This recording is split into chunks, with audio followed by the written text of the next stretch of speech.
मेरे सिर पर रख दो गुरुवर, मेरे सिर पर रख दो गुरुवर, अपने ये दोनों हाथ, देना है तो दीजिए जन्म जन्म का साथ, देना है तो दीजिए जन्म जन्म का साथ।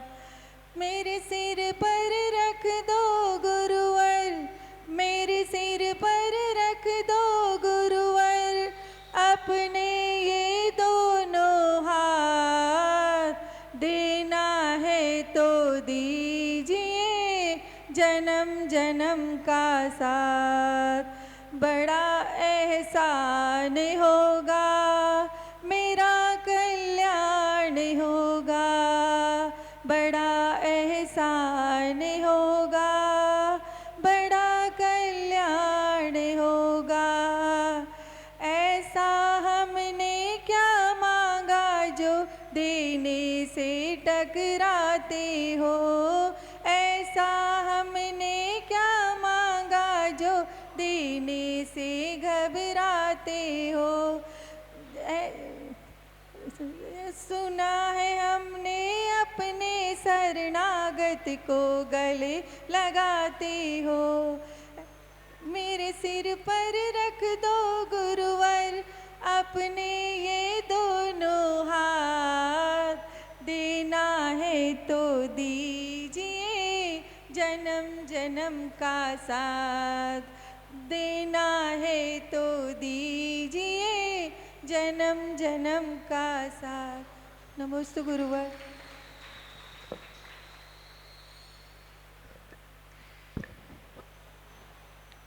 बहुत बहुत धन्यवाद।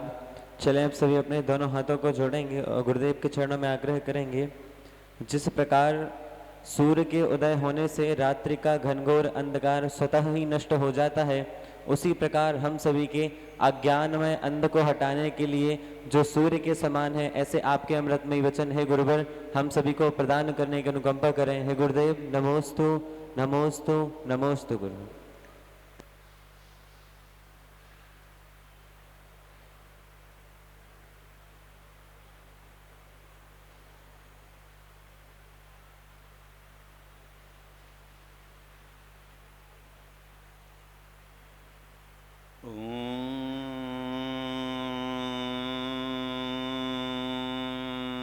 नमः सिद्धेभ्यः।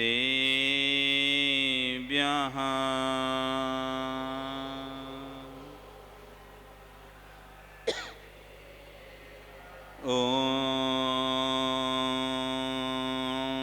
नमः सिद्धेभ्यः।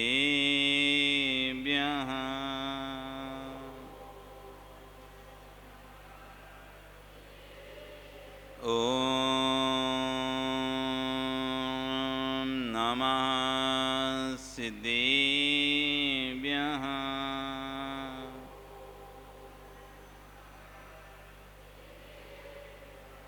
तिर्यण्ये खग्गिणाये रुत्तारी मोय सिर सिरणिव्यो आयरीरौपस्यो परवादिन्यो वव्येजी लोये। नमः श्री वर्धमानाय निर्धूते कलिलात्मने सालोकानां त्रलोकानां यद्विद्यादर्पिणायते सालोकानां त्रलोकानां यद्विद्यादर्पिणायते। नमो अरिहन्ताणं नमो सिद्धाणं नमो आयरीयाणं नमो वज्रायाणं नमो लोये सव्यसाहुणं। बोले अनंत अनंत से परमेष्ठी भगवान की, आदिरम आदिनाथ भगवान की, वर्तमान शासनिक महावीर भगवान की, आचार्य समन्वय स्वामी महाराज की, आचार्य गुरु विशुद्ध सागर जी महाराज की, अहिंसा में विश्व धर्म की।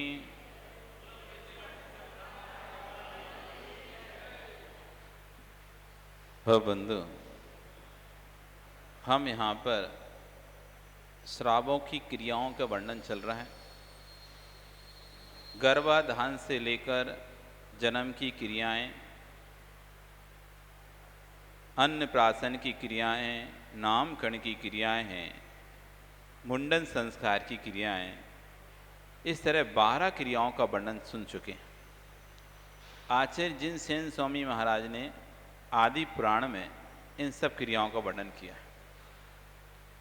वहीं से ये रत्नकांड श्रावकाचार में इनका वर्णन नहीं है। रत्नकांड श्रावकाचार में तो एक सिर्फ सप्त परम स्थान की प्राप्ति होती है सम्य दृष्टि को, उस विषय को लेकर वहाँ से रेफरेंस को लेते हुए माताजी ने, सुपार्श्वती माताजी ने आदि पुराण से इन सारी क्रियाओं को इसमें लिख के रखा है। मूल में ये आदि पुराण में आचार्य जिनसेन स्वामी महाराज ने इन सभी क्रियाओं का वर्णन उसमें किया हुआ है। वहाँ से पाठ को निकालकर रेफरेंस के रूप में यहाँ पर रख दिया गया है। ये क्रियाएं किसी एक पुत्र या पुत्री के नाम से नहीं है, ये संतान के ऊपर होने वाली क्रिया है। नहीं तो कोई समझे कि पुत्र के लिए हैं कि पुत्री के लिए हैं, तो पुत्र पुत्री के लिए किसी एक पर्टिकुलर नहीं है कि पुत्री के लिए हैं या पुत्र के लिए हैं। ये तो संतान, जो संतान जन्म लेती है, आपके यहाँ लेती संतान जन्म कि लड़का जन्म लेता है कि लड़की जन्म देती है? आपके यहाँ किसका जन्म हुआ, लड़का लड़की का कि संतान का है? कोई अंतर है क्या दोनों में? लड़का लड़की का जन्म हुआ है कि संतान का जन्म हुआ है? हैं? संतान का, लड़का का जन्म नहीं हुआ। सुमेर जी, लड़के ने जन्म नहीं लिया। लड़के ने जन्म लिया कि संतान ने जन्म लिया? किसने जन्म लिया? ओ माधव जी, तुम्हारे यहाँ संतान का जन्म हुआ है कि लड़की का, लड़के का, किसका जन्म हुआ? लड़का लड़की का जन्म हुआ, लड़का का जन्म नहीं हुआ, दोनों का हुआ। दोनों का हुआ कि एक का हुआ है? कौन का, संतान का कि लड़के का? अरे दो, अरे एक से ही होते तो दो नाम की क्या जरूरत पड़ती? एक ही होता तो फिर दो की जरूरत नहीं पड़ती। कुछ तो अंतर होगा तब तो दो की जरूरत पड़ी। जो धर्म की संतति को आगे बढ़ाए उसका नाम है संतान। जो वंश की संतति को, परंपरा को, कुल की परंपरा को, जिस कुल में आपका पानी छान कर पिया जाता है, रात्रि भोजन नहीं किया जाता है, नित्य प्रति देव दर्शन किया जाता है, भगवान के अभिषेक पूजन किया जाता है, गुरुओं को आहार दान दिया जाता है, कुल की परंपरा हमारी संतति है। ये जैन कुल की हमारी परंपराएं।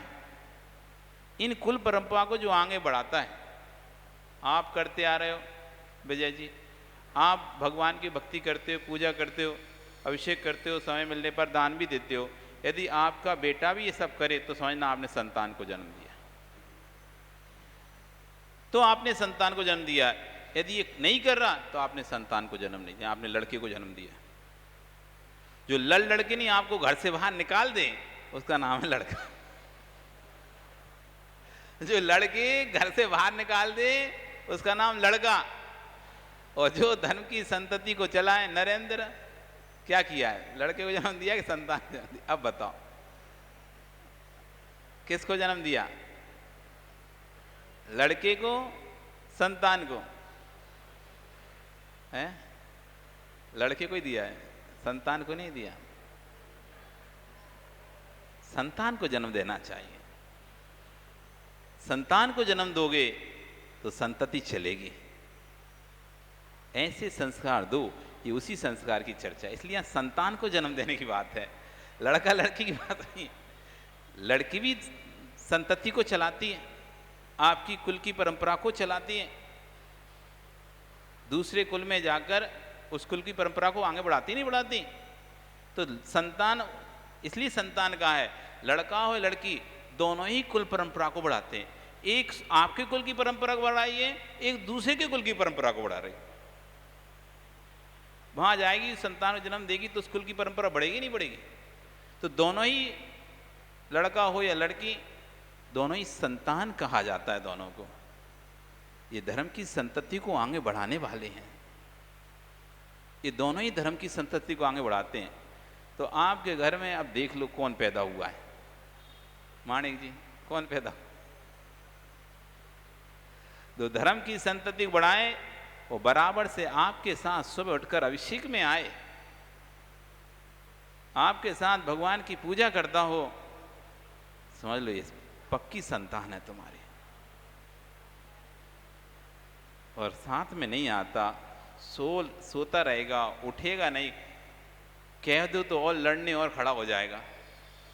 तुम जाते हो ना बहुत है, तुम्हें कर लो धर्म सबरा, हमसे मत बोलो धर्म वरम की। अपन कह दो कि भाई चल सुबह उठ के आज तो शांति धारा है, आज ही चल कम से कम, तो आज मुझे नहीं जाना, आपको करना है आप करो, आपको रोकते हैं कि हम, आपको नहीं रोकते ना, आप जाओ। तुमने थोड़ा ज्यादा और कह दे तो लड़ना शुरू हो गया, चिल्लाना शुरू हो गया। ये लड़के को जन्म दिया जो तुमसे लड़ लड़के क्या मानो, अब बताओ सही है ना? जो लड़े सो लड़का, जो लड़े सो लड़का, वो संतति चलाए सुसंतान। आज घर में जाके अपने बेटों से बोल देना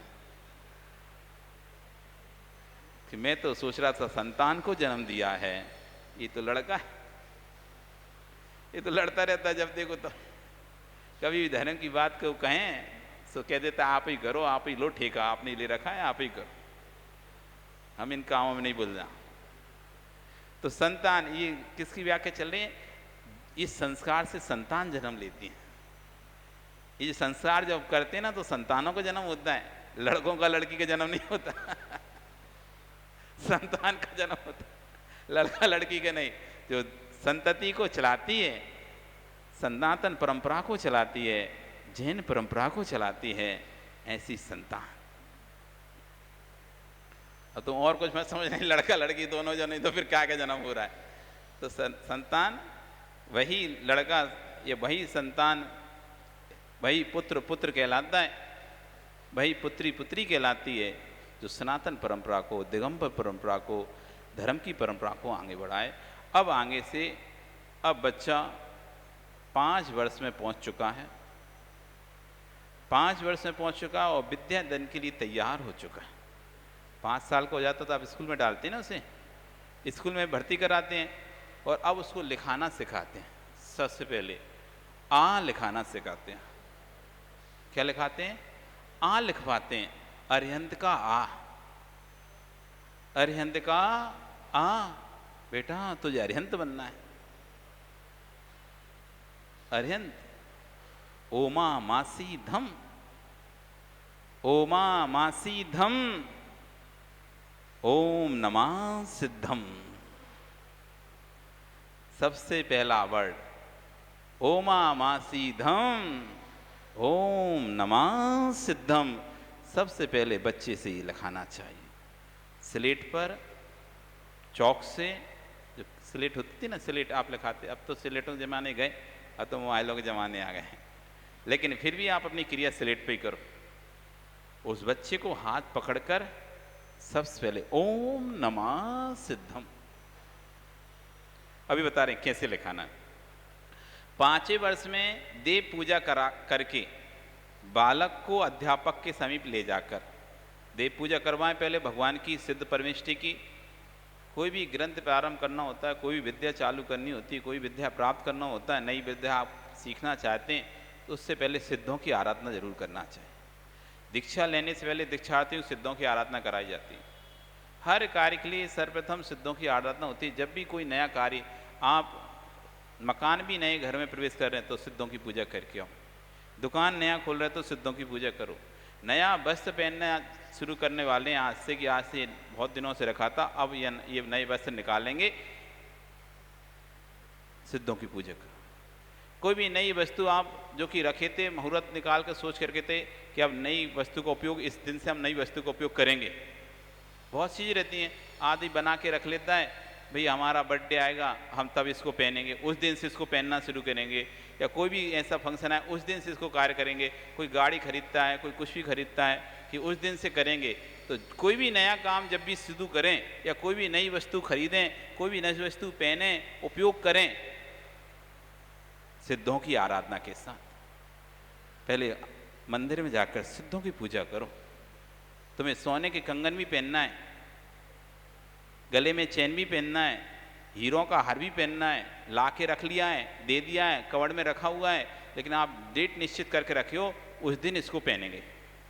सब निश्चित करके रखते हैं किस दिन कौन क्या पहनेगा, तो उस दिन आप सोच के रखे हम इस दिन ये पहनेंगे। तो प्रातः जाके पहले सिद्धों की आराधना करो, पूजा करो सिद्धों की, उसके बाद फिर अब रखा हुआ था अब पहन लो। तो अब बच्चे को नया काम कराया जा रहा है, शिक्षा, अभी तक शिक्षा से रहता, घर में लाड़ प्यार पालन पोषण चल रहा था। बच्चे को 5 वर्ष तक लाड़ प्यार देना चाहिए, अब उसे अध्यापक के हाथों सौंप देना चाहिए। यदि अब भी तुमने लाड़ प्यार किया तो बच्चा बिगड़ जाएगा। 5 वर्ष तक ही बच्चे को लाड़ प्यार दिया जाता है। 5 वर्ष इसलिए क्योंकि बच्चा परिपक्व हो जाता है, अब वो खुद चल सकता है, खुद बोल सकता है, खुद आ जा सकता है कहीं भी। पहले तो माँ हाथ पकड़ के उंगली पकड़ के उसको मंदिर ले जा रही थी, हर काम में माँ उंगली पकड़ के ले जा रही थी। बच्चा छोटा है, छोटा करके अब 5 वर्ष का बच्चा इतना हो गया कि समझदार हो जाता है, समझने लगता है कि भूख लग रही तो बोल देगा भूख लग रही है, खाना खाना है, जाना है, हमारे घर जाना है, लेट हो रहा है, जल्दी हो रहा है, घड़ी सब उसे समझ में आने लगता है हर चीज़। तो अब 5 वर्ष अब ये अध्यापक के लिए उसको छोड़ना पड़ता है, जिससे कि बच्चा अनपढ़ ना रह जाए, अशिक्षित ना रह जाए, बेवकूफ़ ना रह जाए, असभ्य ना रह जाए। सभ्यता सिखाने के लिए अब बच्चे को शिक्षक के पास ले जाकर उसको सौंपना पड़ेगा। पहले परंपरा आश्रम परंपराएं थी, तो 5 वर्ष का जैसे ही बच्चा हुआ उसे गुरुकुल में जाकर भर्ती करा दिया। अब पूरी पढ़ाई कर कर ही वापस आता था। अब घर से कोई संपर्क नहीं, कोई किसी प्रकार का कोई बातचीत, कुछ नहीं। बच्चा वो गुरुकुल में पढ़ेगा, जितने दिन उसकी पूरी शिक्षा है वो गुरु के संग रह के शिक्षा ग्रहण करेगा, और शिक्षा ग्रहण अब आएगा, अब वो शादी कराना चाहे शादी, व्यापार, मुनि जो भी बनना चाहे, फिर उसके बाद की व्यवस्था है। तो सबसे पहले 5 वर्ष में देव पूजा करा के बालक को अध्यापक के समीप ले जाकर शब्द पारगामी भव, तो शब्द को जानने वाला हो, शब्दों का ज्ञाता हो। अर्थ पारगामी भव, शब्दों के अर्थों का ज्ञाता हो। अर्थ पारगामी भव, शब्दार्थ पारगामी भव, शब्द अर्थ दोनों का ज्ञाता हो। शब्द का ज्ञाता हो, अर्थ का ज्ञाता हो, शब्दार्थ का ज्ञाता हो। इन मंत्रों को उच्चारण करते हुए बालक के हाथ से अक्षर लिखाना चाहिए। पहला अक्षर ओम नमः सिद्धम आ। सबसे पहले ऊपर लिखाया ओम नमः सिद्धम, फिर सबसे पहला अक्षर आ। ये सब बोलते हुए बच्चे से हाथ पकड़वा कर उस स्लेट पर चौक से खाड़ी का चौक कहते हैं ना आपके यहाँ, क्या बोलते हो? हाँ, चौक से बत्ती से उस स्लेट पर आ लिखा है। ये लिपि संख्यान क्रिया हुई, ये अब उसका सगुन हो गया, मुहूर्त हो गया। अब तुम विद्या अध्ययन करने के लिए जा सकते हो। नेक कर दो, नेक कर दो, नेक 4 हो जाने तो फिर ठीक हो गया। एक थोड़ा सा कुछ कर दो और काम खत्म हुआ। तो लिपि संख्यान क्रिया कहलाई है। अब दूसरी आती उपनयन की क्रिया। उपनयन मतलब 8 वर्ष के बालक को अब अष्टमूल के संस्कार दिए जाएंगे। अभी तक बालक अष्टमूल गुण का धारण करने का पात्र नहीं था। अब उपनयन क्रिया के माध्यम से, अर्थात मुंडन दोबारा से होगा, इसमें जनेऊ पहनाई जाती है। क्या पहनाई जाती है? जनेऊ पहनाई जाए बालक को कि आज से तुम्हारे अब 8 वर्ष के हो गए, मध्य मास मधु का त्याग, 5 उबंध फलों का त्याग, यहाँ से आके तुम्हारे 8 मूल गुण हैं। अब तुम अष्ट मूलों का पालन करते हुए, ब्रह्मचर्य का पालन करते हुए अपनी विद्या अध्ययन करो।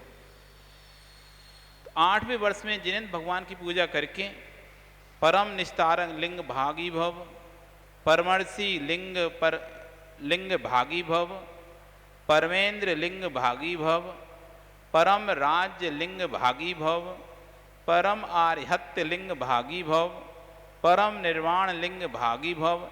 इन मंत्रों के द्वारा बालक का संस्कार करके निर्विकार बालक के कमर में सफेद श्वेत वस्त्र पहनाकर, धोती पहनाकर नीचे कमर में, और 3 लड़ी का भोजी बंधन यानी जनेऊ और गणधर देव कथित व्रतों का चिन्ह स्वरूप मंत्रों से पवित्र यज्ञोपवीत धारण कराना, ये उपनयन क्रिया है। ये उपनयन की क्रिया हो गई। पहले सभी बच्चों की उपनयन होते थे। 3 लड़का जनेऊ। अब ये जब तक जनेऊ रहेगा, जब तक ये अध्ययन करेगा, जब तक वे अध्ययन करेगा तब तक जनेऊ को धारण करेगा। ब्रह्मचर्य के व्रत से रहते हुए वो उतने वर्ष तक, अब इसकी शिक्षावस्था चालू हो गई, शिक्षावस्था चल रही, इसकी शिक्षावस्था चल रही है। यज्ञोपवीत धारण कर इन क्रियाओं में भी पूजन हवादि करना चाहिए। भोजी बंधन रत्नत्रय से विशुद्ध का अंगीभूत 3 लड़ी का मंजू की रस्सी कौन में बांधना भोजी बंधन। 2 चीजें, एक तो भोजी बंधन, दूसरा यज्ञोपवीत घृण। कर में 3 धागों की 3 लड़की रस्सी बांधना कमर में, और गर्दन से लेकर इधर तक लटकी रहने वाली जनेऊ पहनाना। भोजी बंधन रत्नत्रय की विशुद्धि का कारण है, द्विज लोगों का चिन्ह है। श्वेत धोती उसकी जांग का चिन्ह है। श्वेत धोती सूचित करती है कि अरिहंत भगवान का कुल पवित्र और विशाल है। वक्ष स्थल पर चिन्ह 7 लड़ी से गुथे यज्ञोपवीत परम सप्त परम स्थान का सूचक है। मस्तक में मुंडन, मन वचन काय का मुंडन, इसमें मुंडन भी होता है। जब उपनयन होता है ना तो इसमें मुंडन कराया जाता है, वापस फिर से मुंडन होता है। चोटी छोड़ दी जाती है, चोटी रखी जाती है, इसमें चोटी रहती है बालक की, वो चोटी को धारण करता है। और अब ये द्विज हो गया। द्विज मतलब होता है दुजन्मा, दूसरी बार जन्म हो गया अब इसका। एक बार जन्म के समय मुंडन कराया था, जब जन्म हुआ था उसके 3 महीने बाद मुंडन कराया था। अब ये 8 वर्ष का है, अब ये नया, अब तुम आज से जैन कुल की संतान 8 मूलों को पालन करने वाले और परम सप्त स्थान को प्राप्त करने वाले बनोगे। इस भाव से उसको 3 लड़की जनेऊ, 3 जनेऊ की 3 लड़ वाली जनेऊ, कर में 3 मौली वाला भौंजी, और मुंडन करके चोटी रखी जाती इसकी। कभी देखी क्या बच्चों की चुटियाँ? पहले रहती थी हैं? अब तो शौक वाली चोटियाँ नहीं, वो बांध के नहीं बांधे हैं, ऐसे नहीं, चोटी रहती थी। ब्राह्मण की चोटी देखी ना आपने, ऐसे बच्चों की चोटी रहती थी यहाँ पे बीच में। उतने बाल अलग से बढ़ते रहते थे, बाकी सब बाल काटते थे, उतने बाल नहीं काटे जाते। ये कोई ब्राह्मणों की क्रिया नहीं थी, ये उपनयन की क्रिया थी। हाँ, हमने उसको इसमें डाल दिया, अरे ये तो वैष्णवों की क्रिया, वैष्णव पंडित रखते हैं। नहीं, ये उपनयन की क्रिया है। गुरुकुल में जाते थे तो ये क्रियाएं करके ही लेके जाते थे सब। उपनयन की क्रिया के बाद आती व्रतचर्या नाम की क्रिया, 15वीं क्रिया व्रतचर्या। उपनीति क्रिया के बाद गुरु साक्षी पूर्वक गुरु के साक्षी में ले जाएं। 5 अणुव्रत, 3 गुणव्रत, 4 शिक्षक, 12 व्रतों को धारण करके विनय पूर्वक गुरु के समीप उपासका अध्ययन का अध्ययन कराते हैं। अब वहाँ पर गुरु के समीप गुरुकुल में पहुँच गए, गुरुकुल में छोड़ दिया। उपासका अध्ययन श्रावकाचार का अध्ययन, उपासका अध्ययन मतलब श्रावक के आचारों का वर्णन, उसको अणुव्रतों को करा दिया एक सीमा के लिए। जब तक अध्ययन करेगा तब तक अणुव्रतों का पालन करते हुए, ब्रह्मचर्य का पालन करते हुए उसको श्रावक के व्रतों के 6 आवश्यकों के बारे में समझाया गया। देव पूजा, गुरुपास्ति, स्वाध्याय, संयम, तप, दान, इनके बारे में, 5 अणुव्रत के बारे में, 3 गुणव्रत के बारे में, 4 शिक्षा व्रत यानी 12 व्रतों के बारे में ये उस बच्चे को समझाया जा रहे हैं। गुरु साक्षी में उपास का अध्ययन कराता है तथा ब्रह्मचर्य का पालन करना, ये व्रतचर्या नाम की क्रिया है। विद्याध्ययन समाप्ति के बाद 16 वर्ष की अवस्था में अध्ययन के लिए किए गए व्रतों का गुरु साक्षी पूर्वक त्याग करना। 16 वर्ष हो गया, 16 से 18 वर्ष गुरुकुल में रहकर अध्ययन किया, जितनी भी समय तक गुरुकुल में रहा अध्ययन किया, 12 व्रतों को प्राप्त करके अध्ययन किया था। नियम रूप में व्रत थे, ये एक सीमा में थे, जब तक पढ़ाई करेंगे तब तक के व्रत लिए थे, जब तक पढ़ाई करेंगे तब तक का ब्रह्मचर्य व्रत रहेगा, ऐसे व्रत लेकर अध्ययन किया था। अब व्रत अवतरण नाम की क्रिया, यानी व्रत को विसर्जन की क्रिया, पढ़ाई पूरी हो गई, घर वापस आएगा बच्चा, तो घर जब वापस आता है तो विद्याध्ययन समाप्ति के बाद अध्ययन के लिए ग्रहण किए व्रतों को, अध्ययन के लिए जो व्रतों को ग्रहण किया गया था, गुरु की साक्षी पूर्वक त्याग करके गृहस्थ आश्रम को स्वीकार करता है। व्रत अवतरण की क्रिया है, उतारना। अवतरण मतलब होता है ना उतारना, तो व्रतों को उतार रहा है, जनेऊ उतार दी, कंठी उतार दी, ये मौज भोजी सब उतार दी, अब गृहस्थ आश्रम में प्रवेश कर रहा है, अब घर आ रहा है, अब उसकी शादी आदि होगी, व्यापार आदि करेगा, सब जो क्रियाएं होंगी वो होंगी। तो इसलिए उसने जो व्रत ग्रहण किए थे विद्याध्ययन तक के, वो गुरु के समीप उनका अवतरण करके यानी विसर्जन करके अब वो घर आता है, और घर आने पर अब विवाह की क्रिया प्रारंभ होती है। घर आएगा तो घर उसका क्या होगा, अब शादी कराएंगे, माता पिता विवाह कराएंगे। तो व्रतावतरण क्रिया के बाद योग्य जाति कुल में उत्पन्न कन्या के साथ गुरु की आज्ञा से, देखो यहाँ भी गुरु की आज्ञा चाहिए, आप अपने संतान का शादी करते हैं, ब्याह करते हैं, तो गुरु आज्ञा लेना पड़ता है। उसमें भी गुरु की आज्ञा लो कि मैं अपने पुत्र की, अपनी पुत्री की शादी करने जा रहा हूँ, हे गुरुदेव आज्ञा प्रदान करें और मुझे आशीर्वाद दें। तो गुरु आज्ञा को लेते हुए, गुरु की आज्ञा से किसी पवित्र स्थान में वीतराग प्रभु की पूजा हवन आदि करके, अब ऐसे नहीं होटल मोटल में नहीं, तो न बढ़िया अच्छा ले गए स्विट्जरलैंड और इधर और उधर बढ़िया होटलों में पार्टी मार्टी बनाकर शादी कर रहे हैं। अरे वैवाहिक एक बहुत बड़ी क्रिया है, ये सनातन धर्म को चलाने वाली बहुत बड़ी क्रिया है, इसको तो जितने अच्छे से करना है उतने अच्छे से करो, लेकिन धर्म को साथ करो। तो वीतराग हुआ उनकी बढ़िया महापूजा करो उस दिन। बच्चे का विवाह हो रहा है तो किसी पार्टी सार्टी में मत जाओ, इसे कहीं रिसोर्ट में लेके मत जाओ, हाँ तो वीतराग भगवान की पूजा हवन आदि करके बड़े विभूति के साथ सामान्य केवली, तीर्थंकर केवली, गणधर केवली, इन 3 अग्नि को साक्षी करके, सिद्ध पितमा को साक्षी करके विवाह करो। एक विवाह तो ना चक्रवर्ती विवाह जिसे बोलते हो आप, अभी आजकल चल रहा है, उसमें क्या करते हैं, मंदिर में लेके जाते हैं, दोनों बच्चों को शुद्ध वस्त्र पहनाते हैं, भगवान की पूजा करवाते हैं, उनसे हवन करवाते हैं, विधान कराते हैं, और वहीं उनके फेरे हो जाते हैं। ये व्रत, ये वाली क्रिया, वो वैवाहिक क्रिया। उसमें कहीं कोई रिसोर्ट में या किसी मैरिज हॉल में नहीं होते फेरे, रात में नहीं होते फेरे, ना रात में होते हैं ना मैरिज हॉल में होते। कहाँ हो रहे हैं, भगवान के सामने, सिद्ध साक्षी, अरहंत साक्षी पूर्वक, ना कोई मजाक ना कोई मस्ती। नहीं तो आपके फेरों में कितनी मजाक मस्ती, उल्टी सीधे गाली गलौच, एक दूसरे तंग व्यंग आदि अनेक क्रियाएं की जाती हैं। पूरे समय की जितनी प्रकार के भद्दे भद्दे मजाक होते हैं, गालियां होती हैं, वो सब वहाँ पर वो फेरे के समय लड़के के दोस्त बैठकर करते हैं। एक बहुत बड़ी क्रिया चल रही है, एक बहुत कहते हैं ना बहुत परिष्कृत यानी बहुत शुद्ध क्रिया है वो फेरे की क्रिया।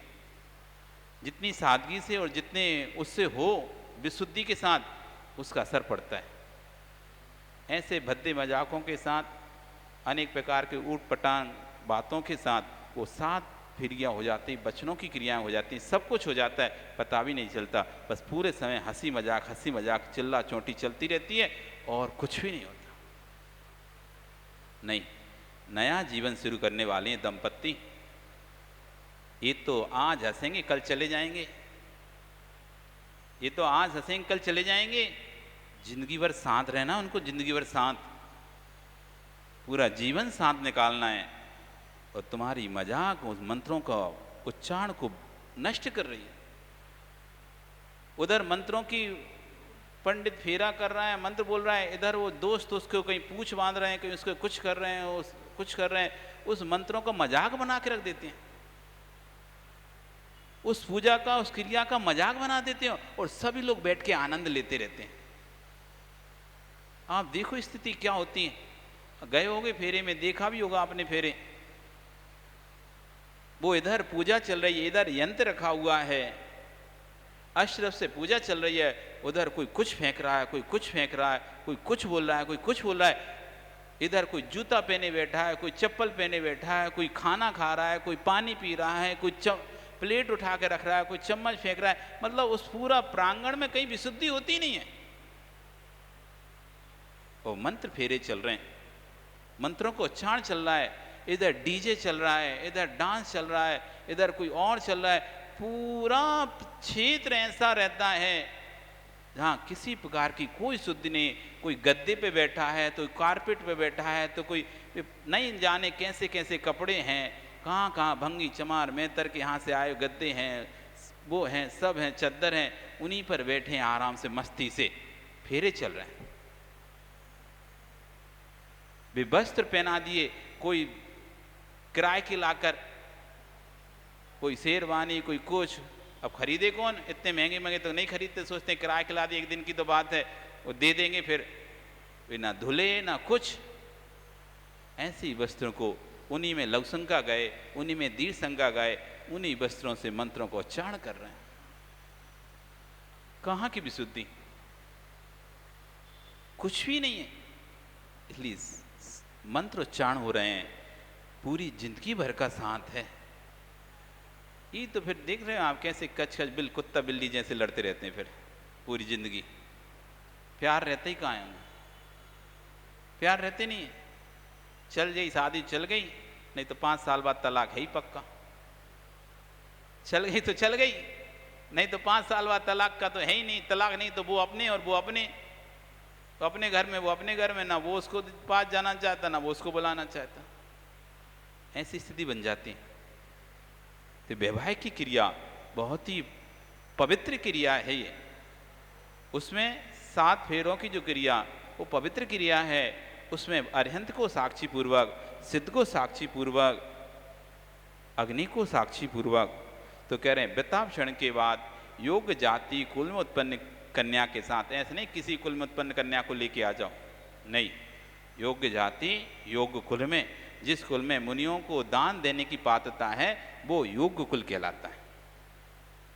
जिस कुल में मुनियों को दान देने की पात्रता है वो योग्य कुल कहलाता है। जिस कुल में मुनियों को आहार दान देने की पात्रता नहीं है, कोई कुल योग्य कुल नहीं होता है। तो योग्य कुल की कन्या को के साथ गुरु की आज्ञा से किसी पवित्र स्थान पर जाकर, कोई मैरिज हॉल नहीं, गार्डन नहीं, किसी क्लब नहीं, पब नहीं, पवित्र स्थान, पवित्र स्थान भगवान के मंदिर से उच्च पवित्र स्थान कोई नहीं। उस पवित्र स्थान में जाकर वीतराग प्रभु की पूजा करके, हवन आदि क्रिया करके, बड़ी विभूति के साथ सामान्य केवली, तीर्थंकर केवली, गणधर केवली, 3 अग्नि की साक्षी करके, 3 अग्नि को साक्षी मानकर, सिद्ध पितवा को साक्षी मान पूर्वक विवाह किया जाता है। ये वैवाहिक नाम की क्रिया है। की आपने ऐसी? आपकी हुई? ऐसे हुई? नहीं हुई। और आपने बच्चों की भी नहीं होगी। अब नहीं की तो ठीक है, पोतों की कर लेना, ठीक है ना। अपनी नहीं हुई, बच्चों की नहीं हुई, अब किसी कर लेना, पोतों की कर लेना। और जिनके भी बच्चे हैं तो बच्चों की कर लेना, ठीक है पन्ना लाल, ठीक है ना। तो पैसा भी बचेगा, नहीं तो तुम वो करोगे मैरिज गार्डन हॉल ये वो, लाखों रुपए मिटा दोगे, कुछ नहीं, खा पी के मुंह पहुँच के रख जाएंगे। और फिर बाद में कहे अरे मज़ा नहीं आया, बेचारे का 50 लाख खर्चा हो गया, तुम्हें मज़ा नहीं आया। बड़ी हंसी आती है, सामने वाले के लाखों खर्चा हो जाते हैं और दूसरा कहते हैं बस मज़ा नहीं आया। अरे मज़ा नहीं है, उससे पूछो कर्जा लेके कैसे मज़ा आ रहा है उसे। उसने तो दुनिया भर का कर्जा लिया है, बेटी की शादी में दुनिया भर का कर्जा हो गया, नहीं था तो बैंक से लोन उठाया, जमीन बेची, मकान गिरवी रखा, दुनिया भर का दूसरों से व्यापार में से पैसा निकाला तो व्यापार इधर कम हो गया, खत्म हो गया, ऊपर से ऋण हो गया, तो वो एक इधर व्यापार भी खत्म, ऊपर से ऋण भी ले लिया। तो उसको पूछो कैसे मजा आया? वो तो एक दिन में आया, खाया पिया, मजा नहीं आया। अच्छी शादी में कहा मजा नहीं आया। अरे मजा उसको आ गया जिसने करी है। अब वो तुम्हारे तो मजे के चक्कर उसने करोड़ों खर्चा कर दिए, अब पूरी जिंदगी गधों जैसे उस खर्चे को पटाने में लगा है। अब वो पूरी जिंदगी उस कर्ज को पटाने में निकल देगा उसका। क्यों? इतना कर्जा हैसियत से अधिक कर दिया कि लोगों को मजा आए, इस उद्देश्य से हैसियत से अधिक कर दिया कि लोगों को मजा आए। तो लोगों को तो मजा आया नहीं आया, तुम्हें तो बोझ गए, लेकिन तुम्हारा जरूर मजा निकल गया। अब पूरी जिंदगी लगे रहो। तो ये वैवाहिक क्रिया शांति रूप में करना चाहिए। बाद में उत्साह के रूप में आप प्रीति भोज दो, सबको बुलाओ, सबको आमंत्रित करो, सबको अच्छे से भोजन कराओ, लेकिन आलतू फालतू क्रियाओं में ना धन बर्बाद कर दो, ना पैसा बर्बाद करो, ना कर्म का बंद करो। धन भी बर्बाद करता है व्यक्ति, समय भी बर्बाद करता है और कर्म का बंद भी करता है। कहाँ ले गए? देश में नहीं है स्थान कहीं मिले उसे, वो विदेश में गया लेके। देश में स्थान नहीं मिलता आदमी शादी करने, कहाँ जा रहे हैं? चलो भैया विदेश चलते हैं, तो लाखों रुपए फ्लाइट के खर्चा करे और वहां जाके होटलों में क्या है, आलतू फालतू में खाने पीने में व्यर्थ के, कोई कुछ पी रहा है, कोई कुछ खा रहा है, कोई कुछ कर रहा है, तो व्यर्थ का कर्म का बंद बोझ चल रहा है। बस क्या स्टैंडर्ड मेंटेन करना है, स्टैंडर्ड मेंटेन करना है।